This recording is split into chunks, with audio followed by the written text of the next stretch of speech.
Hello everyone and welcome to this very special video where I will be talking about all things related to farm work, your 88 days, how to find a job, what my personal experience was with farm work, and information you need to know for when you're applying for your second year visa.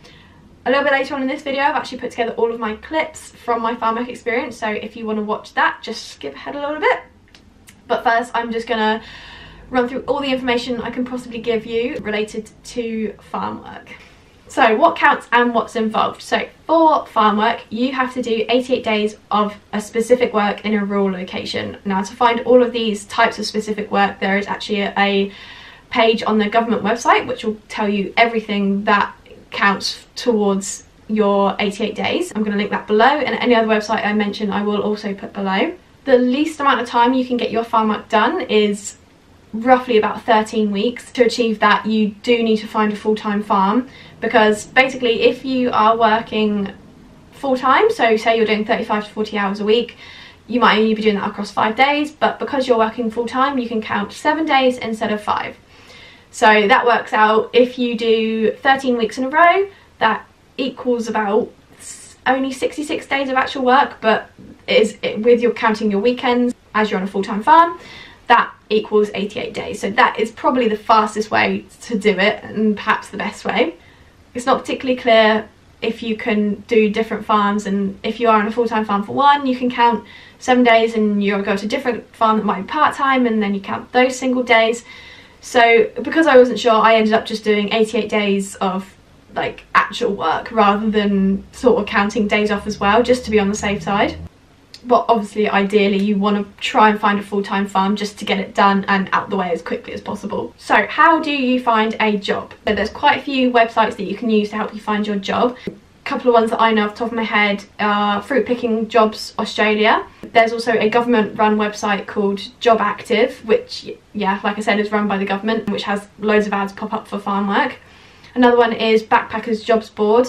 The only thing I'd say about that one is when you're looking for jobs there is quite a few that pop up, but when you actually click on them it might say that 300 to 500 people have already applied, so it's very hard to actually get a look in for those sort of jobs. So I guess my advice for that, if you are going to go through that route to apply for a job, try and get some sort of experience in manual or physical like labour work already, because as soon as you have some sort of experience with, you know, something physical, then they're going to be so much more interested in your application. Another is Gumtree. So with Gumtree there is a lot of jobs that pop up, but you have to be careful with that because a lot of them might be not real. There is quite a few scammers on there, so it is a case of just doing your research and making sure that if you are applying for jobs through Gumtree that it's a legit company. Try and find out as much information as you can. Just be sensible when it comes to stuff like that. Just like make sure you know what you're getting yourself in for before you actually go for it, because you don't really want to be in a situation where you've gone somewhere to do farm work and it's not what you thought it was, basically. The other bit of advice I'd probably give is just to get talking to people. So people you meet along the way, just try and talk about farm work. Obviously meeting so many people when you are travelling across Australia is quite a common topic of conversation, so it's good to just talk about it, see if people have done it, what they're doing. That is how I actually found my job. When I got talking to someone about farm work, they knew someone that had gone through a company, and from that I found them on Facebook and applied that way, and that's how I ended up with my job. And it's kind of a bit safer as well, because at least you know that you know someone that's gone through that process as well and someone's already done it, so it's probably a bit of a better option rather than finding like a one-off farm that you don't know. Also, another very popular option for getting a job is going to a workers hostel. Now there is a lot of workers hostels all across Australia. They obviously are quite notorious for not being very good but I speak for myself and I ended up going to one and I spent 3 months there and I had the best experience I could have had, which I'm really thankful for. So some of them are really good and some of them are not so good, but again, like I said, it's just about doing your research and talking to people, message people, find out what's going to be the right fit for you, and basically go at it like that. It's good to know what seasons are as well. So I wanted to start my farm work in June. Obviously that's when it's sort of winter down in Victoria, which is where I was, and there wasn't much down there. Like it was quite hard for me to find a job at that time, and probably spent about a month looking for something. So yeah, another bit of advice would be just make sure you have enough time within your visa. Don't leave it to the last minute, because like I said, it's not always that easy to find a job. Okay, so what experience did I have with farm work? I actually have two very different experiences that are quite good to compare each other to. So first of all, I was tree planting in rural Victoria and New South Wales, and then which was also in the winter, so I did that in July and August. And then the other end of the scale, I also spent 3 months in a backpackers hostel in Queensland, where I was picking and packing zucchinis and cucumbers. So with tree planting, worked for one company for 6 weeks and I was with another company for 2 weeks. I probably would have liked to have done this longer, but unfortunately the season didn't run that long, or I basically caught the tail end of the season. So planting season goes all the way from November and it runs all the way through to sort of August, September, October even. So obviously it is really long season, but because I started so late I didn't get to continue on with it. Because it was piece rate, you would become your own motivator, so the faster you worked, the more money you were going to make, and that's kind of what pushed me through it. And you obviously have all your friends around you, so it was quite nice just to like be in that environment with everyone and stick it out basically, because it was worth it. And then on the flip side with my Queensland experience, so I obviously, like I said, I went to a backpackers workers hostel. The one I went to was called Air Backpackers. I really did actually have a good experience there and made so many good friends, and it so quickly becomes your family because you're obviously all in the same boat, you're all doing your farm work together, and it's just quite a nice living environment actually. You've got the perks of going out at the weekend and you're obviously all together doing your farm work, just getting it done. So it is like a really nice place to be. I mean, as nice as farm work gets, but I was quite lucky because I only had to wait 3 days before I got a job, and then within the week I was on a full-time farm and I stayed on that farm for 12 weeks. Luckily that farm I was on was an hourly paid farm, which with a really good wage, so I was completely happy with that. Like, I have really enjoyed my farm work experience. So if you do your research right, if you are looking in the right places, you're going to have a good experience with it, and really hope you can have a good experience with it, because it's not all horrible stories, it's not all horror stories, it doesn't always have to end in disaster. So it is definitely worth it. Okay, the last thing I'm quickly going to run through is what the information you need to put in your application for when you're applying for your second year visa. The biggest bit of advice for this is literally write down everything you do, like literally days you worked, how many hours you worked in that day, just all that information related to what you're doing. When it comes to applying for your visa, you actually have to write down all of this information. So you need to know the legal name for the company and the trading name. All this information can actually be found out on the internet. So your payslips should have a ABN number on. An ABN number is so important. It's obviously like their business number. Preferably try and get your payslips with your ABN number on, but if they don't, you can just Google the company and it will tell you their trading name, their legal name and their ABN, which yeah, you can obviously find online so easily. Just make sure you have all your contact details for your farm or your farmer, the name, their position, their contact details. So you don't actually have to have a phone number, but it's obviously useful to have an email, a business address, so and or a work address. So with my tree planting, the work address was different to the business address, so make sure you have made a note of like everywhere you have worked, or if the business is obviously different to the work address and where you're actually located for working. Another thing you have to do is obviously upload all of your payslips, so just make sure you keep your payslips in a safe place and make sure you all have them, because you have to upload all of them. Also, another thing you have to do is prove you have sufficient funds in your bank account. This means you have to have at least 5 grand, like 5,000 Australian dollars in your account. That one's a bit of faff because a lot of people don't actually know that for when they're applying. So yeah, it's easily done, like if you need to transfer money in and transfer money out, but you basically just have to upload a bank statement to say that you've got that money in your account. And more or less I think that's the main important things you need to do. Apart from that, it's not much different to applying for your first year. Okay, so I hope any of that information or some of it was useful in any way whatsoever. If you do have any more questions regarding farm work, just leave a comment below or find me on Instagram and drop me a message. I'm happy to answer anything farm work related. So next, obviously, I've got my clips from my farm work, so give those a watch as well. So thank you so much for watching, and I hope you enjoy these clips coming up.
Alright, let's go, guys. Get her down. Get her down.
Do the twister and cowboy boogie. Grab a sweetheart and spin up. Do the hold down and get into it. Take it to the left now and dip with it. Don't throw down. Take a sip with it and lean back. Put your head up, say it.